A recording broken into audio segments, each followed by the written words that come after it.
22 Juni pada hari ulang tahun Ibu Kota Jakarta mendapat kado pahit. Sepekan terakhir kasus COVID-19 di Ibu Kota menjadi penyumbang tertinggi kasus COVID-19 di tanah air. Bahkan pada 20 Juni 2021, kasus COVID-19 harian di Jakarta tembus rekor, yakni 5.582 kasus.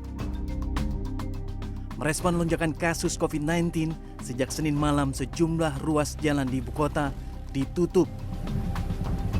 Di Jalan Asia Afrika, kendaraan yang melintas dialihkan dari lapangan tembak menuju Jalan Jenderal Sudirman atau Senayan, termasuk dari arah sebaliknya Blok M menuju lapangan tembak.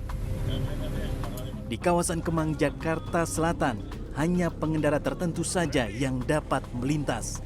Di antaranya warga Kemang penghuni hotel, patroli kepolisian, ojek online, dan pengguna jalan dengan kategori tujuan mendesak.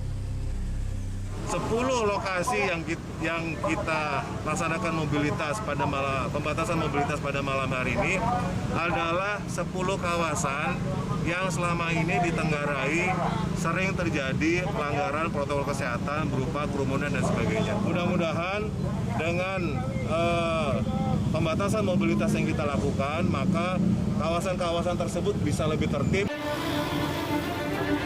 Tak hanya ruas jalan ditutup berdasarkan waktu tertentu untuk membatasi kegiatan masyarakat, sejumlah tempat berkumpul seperti kafe hingga warung makan di pinggir jalan Ibu Kota dipaksa tutup pada waktu tertentu.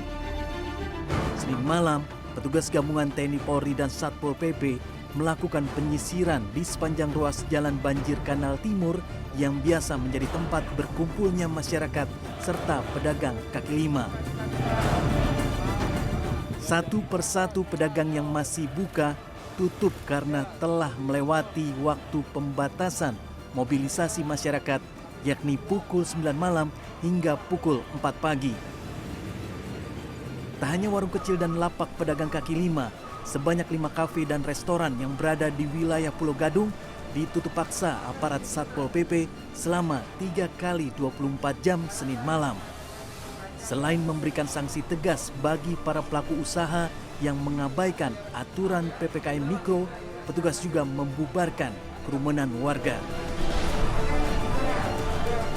Sebelumnya ada desakan agar Ibu Kota lockdown mengingat kasus COVID-19 terus melonjak. Merespon desakan lockdown, Wakil Gubernur DKI Jakarta Ahmad Riza Patria mengungkapkan keputusan PSBB ketat atau lockdown Ibu Kota berada di tangan pemerintah pusat. Kali ini lebih parah dari sebelumnya, Pak. Bahkan tahun lalu sempat DKI tadi rem darurat tanpa menunggu pusat dulu. Tapi kenapa sekarang nggak langsung kayak? Ya dulu kan kewenangannya ada di daerah. Sekarang kan kewenangannya ada di pusat. Sesuai dengan aturannya.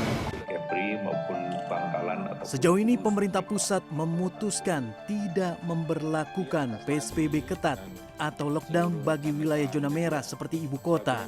Senin 21 Juni, pemerintah pusat mengeluarkan kebijakan pengetatan PPKM Mikro selama 2 pekan yang berlaku mulai 22 Juni hingga 5 Juli. Dijelaskan bahwa perkantoran 75% work from home, kemudian belajar mengajar kembali ke daring, kemudian kegiatan sektor esensial tetap beroperasi, IOM-KI, restoran 25% dan didorong untuk take away, dan maksimalnya jam 8. Kemudian juga terkait dengan kegiatan beribadah untuk dilakukan di rumah. Pembatasan kegiatan masyarakat dalam mencegah penyebaran COVID-19 memang diperlukan. Namun dampak ekonomi dari pembatasan kegiatan masyarakat juga tidak bisa dikesampingkan. Tim Liputan CNN Indonesia.